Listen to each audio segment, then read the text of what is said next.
रविवार का दिन एकादशी की तिथि और श्री कृष्ण ने भगवत गीता का उपदेश किया। भागवत और भगवत गीता दोनों ही शिष्य और गुरु की परंपरा से आई है। अर्जुन शिष्य बनते, शिष्य ते हम साधिमा तुम प्रपन्नम, और कृष्ण ने गीता सुनाई। और यहाँ परिचित शिष्य बनते और सुखदेव जी ने भागवत सुनाई। भागवत का आरंभ जब किया ना व्यास जी ने, जन्मादस्य यतो अन्यादि तरत चार्थे स्व विज्ञ स्वराट, बड़ा सुंदर यह स्तुति है, मंगलाचरण है। तेने ब्रह्म हृदय आदि कवये मोहांति यत सूर्य। ध्यान देंगे मंगलाचरण का अर्थ क्या है। सुखदेव जी ने जब कहा शुरू किया तो उन्होंने दूसरे स्कंद में मंगलाचरण किया है, लेकिन महर्षि व्यास जी ने भागवत के प्रथम स्कंद में मंगलाचरण किया। हम लोग भी कहीं कथा करने जाते हैं या ब्राह्मण लोग जब पूजन करते हैं तो आपने देखा होगा मंगलाचरण करते हैं। तो मंगलाचरण मतलब कईयों के बुद्धि में आ गया कि 10-5 श्लोक याद कर लिए मंगलाचरण का और बोल दिए तो मंगलाचरण हो गया। नहीं, मंगलमय आचरण ही मंगलाचरण है। फिर से समझेंगे, 2-4-5 श्लोक याद करके बोल देना मंगलाचरण नहीं है। इस शब्द का अर्थ है मंगलमय हमारा आचरण, यह मंगलाचरण, यह गोविंद को पसंद है। आचरण ठीक न हो और हम मंगलाचरण के श्लोक बोलते रहे और गोविंद खुश हो जाए, इस बेवकूफी में न रहे।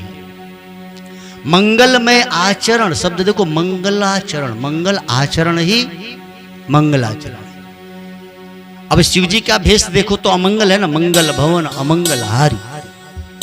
भेष अमंगल है लेकिन शिव जी का आचरण मंगलमय है, इसीलिए उनकी पूजा हो रही है।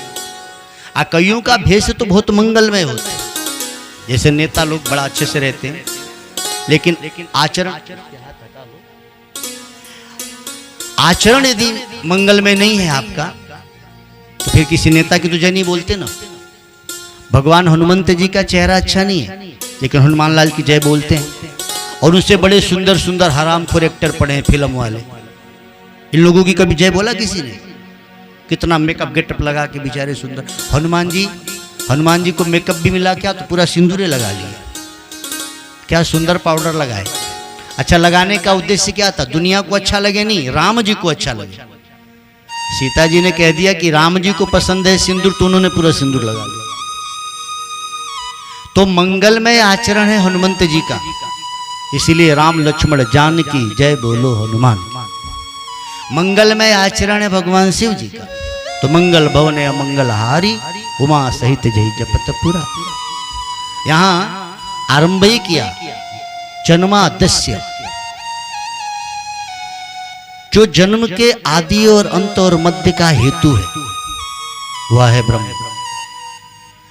कहते हैं निरस्त कुहकम तेने सत्यम परम धीमहि। क्या कहा भगवान का नाम? सत्यम। यहां कृष्ण नाम नहीं रखा।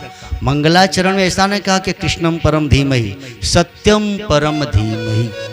किसको प्रणाम कर रहे हैं व्यास जी? सत्य स्वरूप परमात्मा को। अब आप पूछो नाम क्यों नहीं रखा? यदि कृष्ण नाम रखते तो हो सकता है जो राम जी को मानते उनको लगता है कि व्यास जी तो खाली कृष्ण के भगत थे। शिव जी का नाम रखते तो शिवम परम धीमहि, तो राम जी और कृष्ण वाले हट जाते। व्यास जी कहते सत्यम परम धीमहि निरस्त कुहकम सत्यम परम धीमहि। किसका हम किसको प्रणाम कर रहे हैं? भागवत के मंगलाचरण का श्लोक है शुरुआत का। जो सत्य स्वरूप परमात्मा है उसको हम वंदन करते हैं। यानी परमात्मा की आकृति में, नाम में, रूप में नहीं फंसना है। परमात्मा को एक सत्य स्वरूप मानकर फिर अनेक अनेक रूप उसके हो सकते हैं, अनेक अनेक नाम उसके हो सकते हैं, लेकिन है एक का एक ही कंपनी में ना कपड़े बनते हैं, उस कपड़े को पता ना कितनी दुकानों पे बेचा जाता है। उसी का कोई सूट्स बना लेता है, तो कोई शर्ट पैंट बना लेता है ना, तो कोई धोती बना लेता है। तो देखने में तो अलग अलग आकृति हो गई, आकार हो गए, नाम हो गए, लेकिन वस्तुतः देखो तो सब कपड़ा है ना। है क्या? सब कपड़ा। बीरबल ने कहा अकबर से, पहले अकबर ने पूछा था बीरबल से कि बीरबल अपने राज्य में कितने अंधे हैं पता करो। बीरबल ने कहा हुजूर पता क्या करना है, लगभग सभी अंधे हैं। अकबर ने कहा हरामखोर, क्या मैं तुझे अंधा लग रहा हूँ? बोले हाँ बिल्कुल अंधे हैं। अकबर तो ऐसे ही कम दिमाग का, बोले अरे मैं तुझे अंधा दिखता हूँ? बोले हाँ। बोले मेरे दरबार में जितने सब अंधे? बोले हाँ जहाँ पना सब अंधे ही। अकबर को लगा कि बीरबल का दिमाग घूम गया है। बोले सिद्ध करके बता सब कैसे अंधे, नहीं तो बड़ी मार खाएगा। बीरबल बड़े बुद्धिमान, बीरबल के पास कपड़े थे, बीरबल ने सिर पे बांधा। अब आप बताओ मेरे सिर पे क्या है? पगड़ी है ना। अब क्या है? अब एक कपड़ा, अब क्या है? गमछा हो गया है ना। अच्छा इसको ओढ़ ले, तो ओढ़ ले तो साल का काम करेगा। तो ये गमछा है, साल है कि पगड़ी है? सब अंधे हैं, वास्तव में कपड़ा है। जय सिया राम। वास्तव में क्या है? कपड़ा। तो बीरबल ने भी यही किया, सिर पे बांध के पूछा बताओ क्या है? बोले पगड़ी है। यहाँ रखा, बोले अब क्या? बोले अंगूठी है।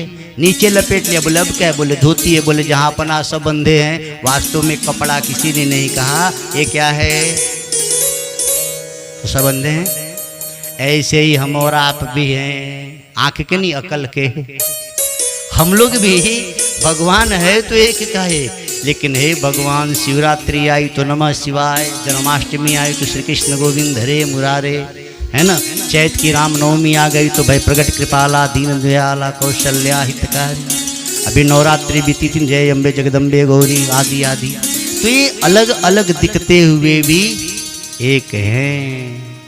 तो जैसे एक कई रूप में दिखते हुए भी एक हैं, वैसे आप और हम भी अलग अलग शरीर में दिखते हुए भी एक हैं। ध्यान से यदि वेदों को पढ़ा जाए, पुराणों को, तो दुनिया में एक ही स्त्री पुरुष है, उससे हम सब उत्पन्न हुए ना। जाति तो काम के हिसाब से बन गई, समझ गए। कोई तेल निकालने का काम किया तो गुप्ता जी हो गया, कोई दूध निकालने का काम किया तो यादव जी हो गया, कोई वेद पढ़ने लगे तो पंडित जी हो गया, कोई तलवार चलाने लगे तो छत्री जी हो गए। तो ये काम का नाम है, वास्तव में तुम भगवान की जाति के हो। समझ में आ रही बात? आइए, ये जो जाति आप मानते हो ना कि हम गुप्ता जी, हम छत्री, हम यादव, तो प्यारे भाई बहन ये आपके काम का नाम है। आप जिस काम को करते तो वो नाम बताया गया, जाति नहीं, ये पद है। लेकिन तुम किस जाति के हो? ईश्वर के। मानो तुझे नहीं याद क्या, तो ब्रह्म का ही अंश है। कुल गोत्र तेरा ब्रह्म है, सदब्रह्म तेरा वंश है। ये शिव जी कह रहे हैं। शिव जी कहते हैं हे मानो तुझे याद नहीं क्या, तू ब्रह्म का अंश है। हम ममय वासव जीव लोके ना, ईश्वर अंश जीव अविनाशी। तो जब तुम ब्रह्म के अंश हो तो तुम बताओ ब्रह्म हुए कि नहीं हुए? कोई ब्रह्म का अंश है, जैसे कोई पंडित जी का बेटा है तो पंडित जी हुआ ना। तो आप ब्रह्म के हो तो क्या हो गए? बोलो ना मौनी बाबा, हो क्या? ब्रह्म हुए ना। हाँ, खाली इसको समझ लेना है, बस जान लो तो काम हो जाए। जो जंक लगी है उसे हटा लो तो काम हो जाएगा। ओम नमो भगवते वासुदेवाय। भागवत में एक बड़ी प्रसिद्ध कथा है धुंधुकारी जी की, ध्यान से सुनेंगे जरा। वास्तव में धुंधुकारी कौन है, कथा तो कई बार सुने होंगे। भागवत में दो बातें हैं। एक व्यक्ति के दो पुत्र होते हैं, धुंधुकारी और आत्मदेव, है ना। अब जानना यह है कि धुंधुकारी का अर्थ क्या है और गोकर्ण का अर्थ क्या है और आत्मदेव का अर्थ क्या है। आत्मदेव जी के दो पुत्र, धुंधुकारी और गोकर्ण जी। अब इसका ये नाम जो है, इस नाम में अर्थ क्या है, ऐसा ही नाम क्यों रखा गया? तो भागवत कहती है आत्मदेव पुरे तस्मिन सर्व वेद विशारद। एक ऐसे ब्राह्मण हैं जो बहुत वेद जानते हैं, वेदों के ज्ञाता है। जो जिस चीज को जानता है उसका मास्टर है। कोई आंख का डॉक्टर है, कोई सिर का डॉक्टर है। आज मुझे याद दिलाओगे ना तो मैं दवा बता दूं, चश्मे उतर जाए, ऐसी दवा जानता हूं। एकदम मुफ्त की दवा, एक पैसा लगे नहीं, 3 महीने में उतर जाए, नहीं उतरे तो पैसा वापस। पैसा तो ले ही नहीं रहा हूं ना बताने का। मेरे से बड़े तो बेटा डॉक्टर ना मिले। ओम नमो 3 महीने लगे बिटिया, एकदम गारंटी। तो आत्मदेव पुरे तस्मिन सर्व वेद विशारद। आत्मदेव नाम के ब्राह्मण हैं। कहाँ रहते हैं? तुंगभद्रा नदी के तट पे अनुपम नगर में। तुंग माना होता है अधिक, भद्र माना होता है कल्याण करने वाला। ध्यान से समझें, आत्मदेव एक व्यक्ति हैं, कहाँ रहते? तुंगभद्रा नदी के तट पे। कहने का अर्थ यह है कि हम सब भी क्या हैं? आत्मदेव हैं। आप स्त्री पुरुष